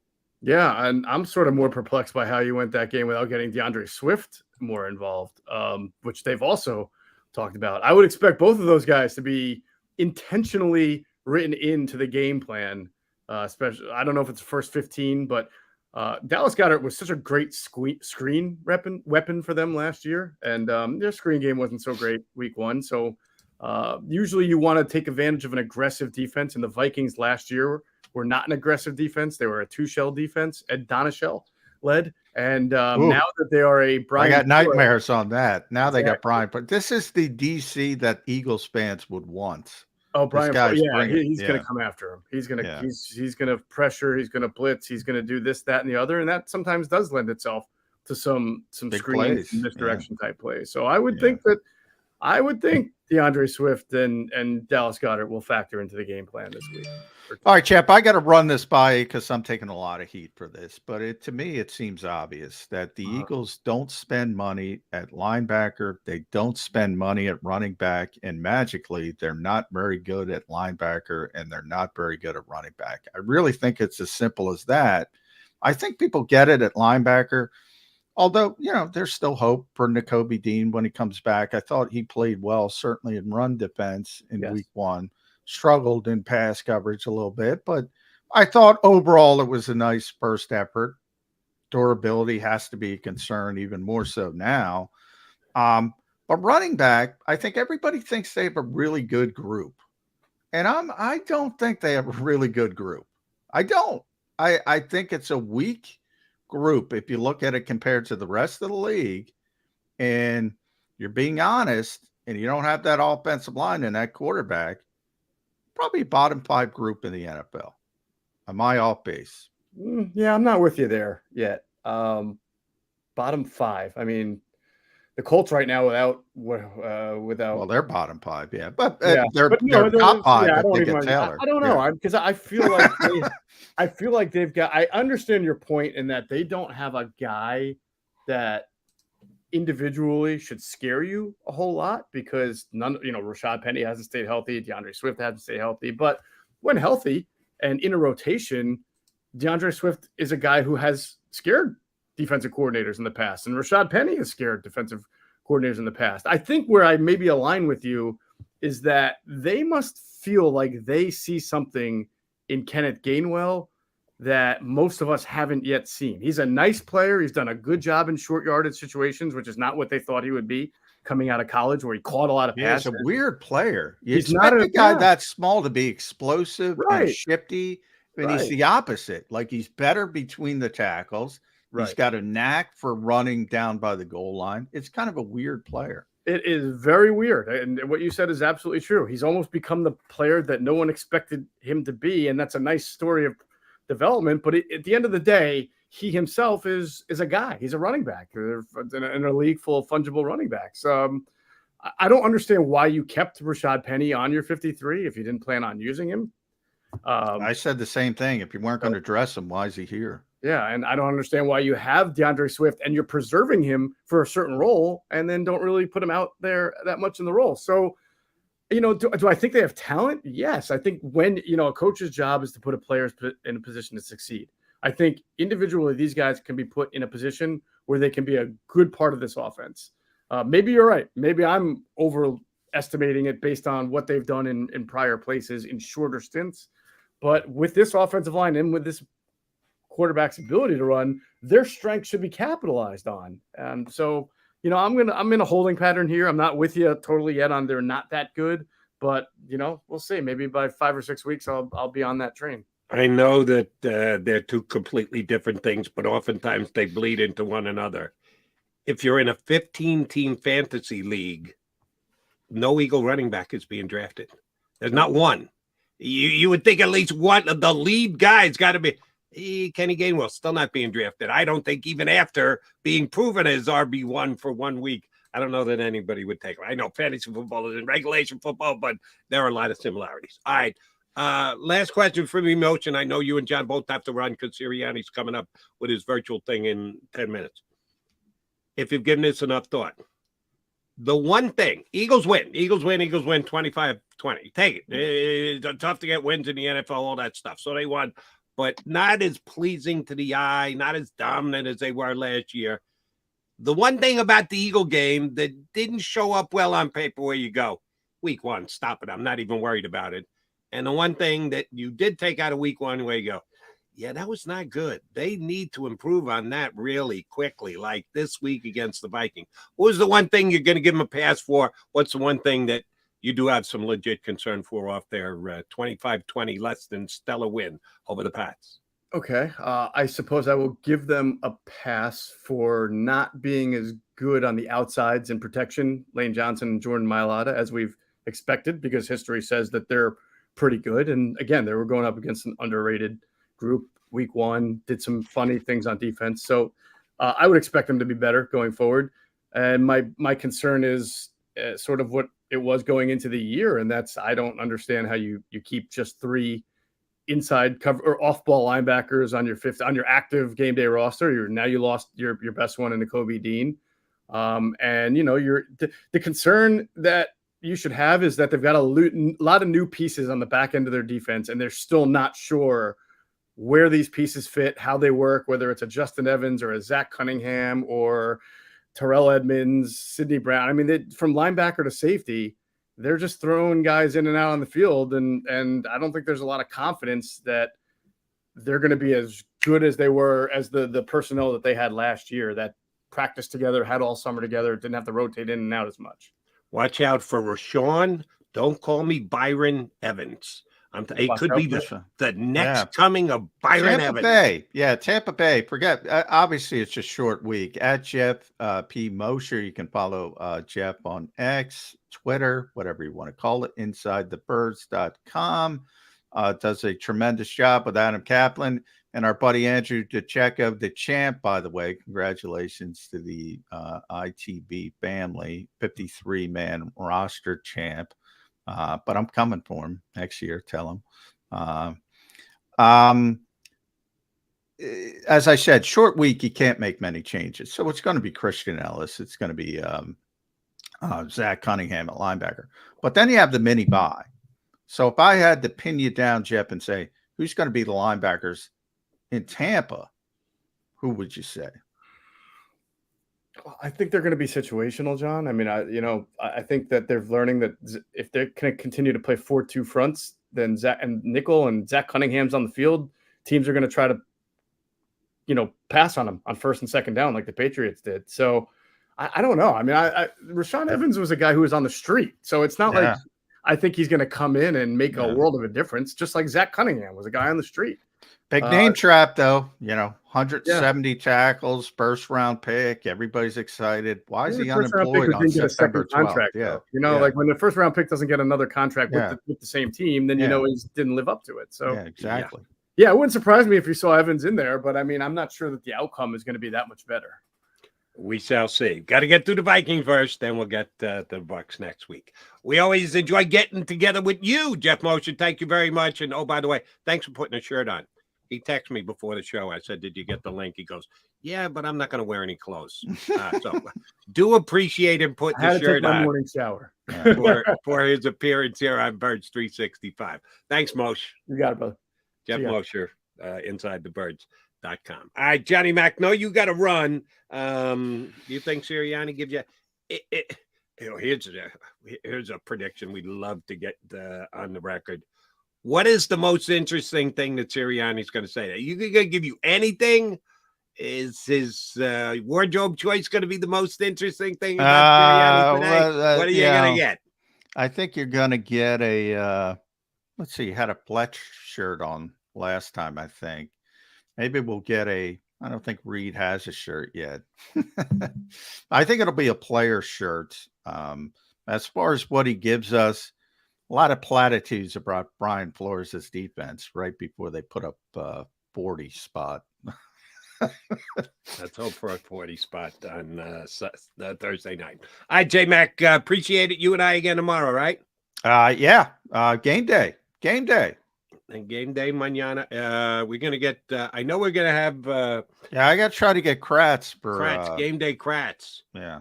You got to work. We got Ben Lieber, former Vikings linebacker. So that'll be a good guess to get some intel. I got to tone down my dislike of the Vikings. We get some Minnesota perspective tomorrow. John and I will be back again tomorrow. I'm coming back. You know what I got to do? Somebody's got to do it. We got to put a bow on the show.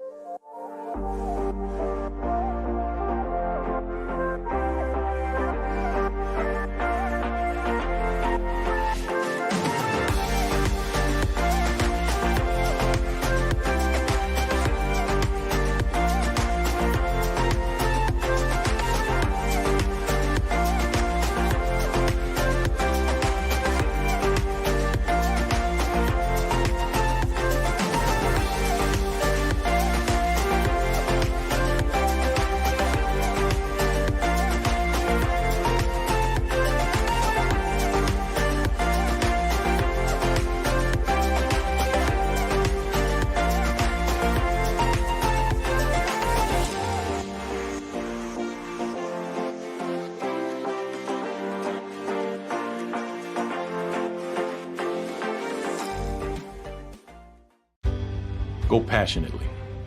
Go fearlessly. Go confidently. Go Birds! Go confidently towards your goals with First Trust, Philly's hometown bank for nearly 90 years, and the official bank of the Philadelphia Eagles. We're focused on getting you over the goal line. So go with conviction. Go with trust. Go Birds! And go forward with us by your side. First Trust Bank, the official bank of Philadelphia dreams. Oh, and go Birds.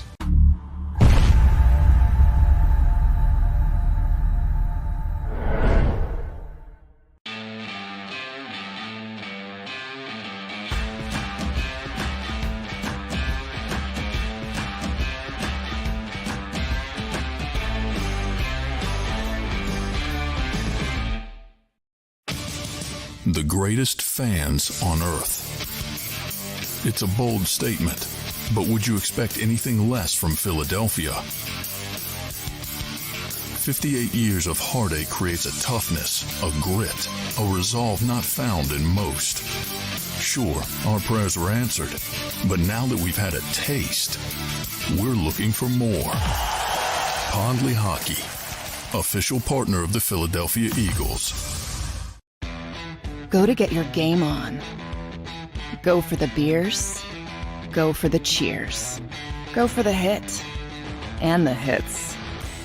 Go for the stakes and the stakes. Go to get your parlay on. Go to get your party on. Go for the scene. Go for the screens. Go for the gallery. Go for the win. Go to Ocean. Visit theoceanac.com to plan your visit. EAGLES, Eagles.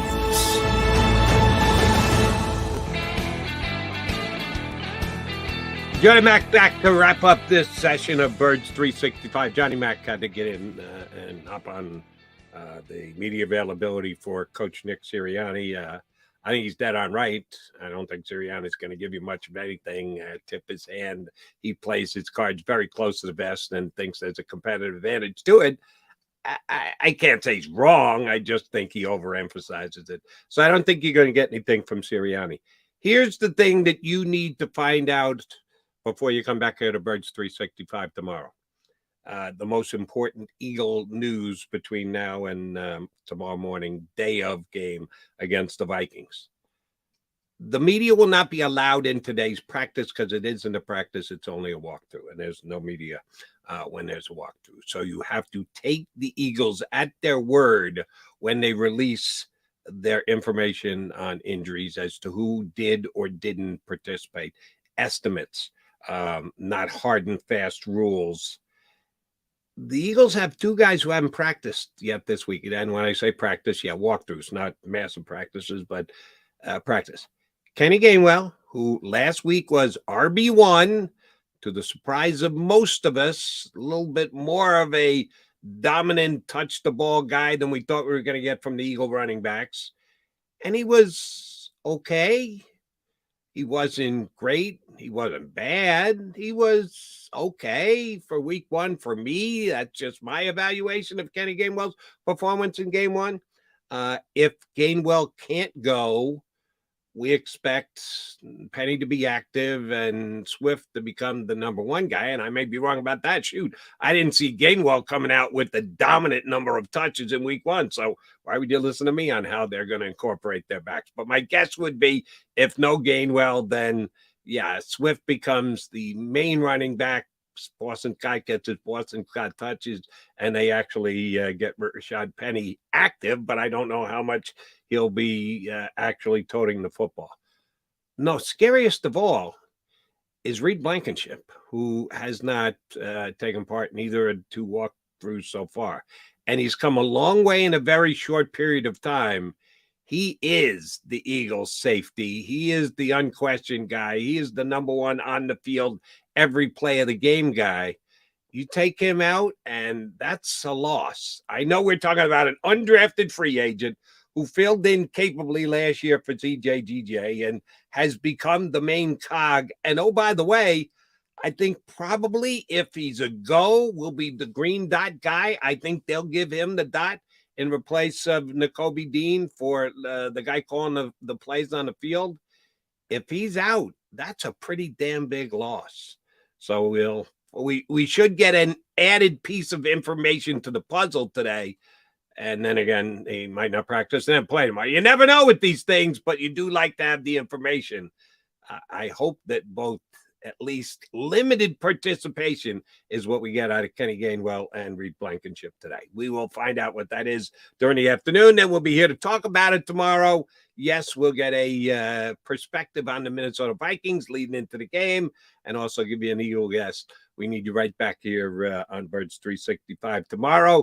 Do us a favor, do yourself a favor. Hit the like button on the way out. We appreciate you streaming in on Birds 365. Mac and Mac will be back tomorrow in 2 and 2. You've been listening to Birds 365, the destination for the passionate Eagles football fan who bleeds green. If it's Eagles football, we're talking about it. Debate inside the locker room and guests that are some of the greatest football minds from around the region. We hope you enjoyed the show. We know we had a blast. Make sure to like, comment, and subscribe, and we'll be back soon. But in the meantime, hook up with us on social media at JAKIB Sports. See you next time on Birds 365.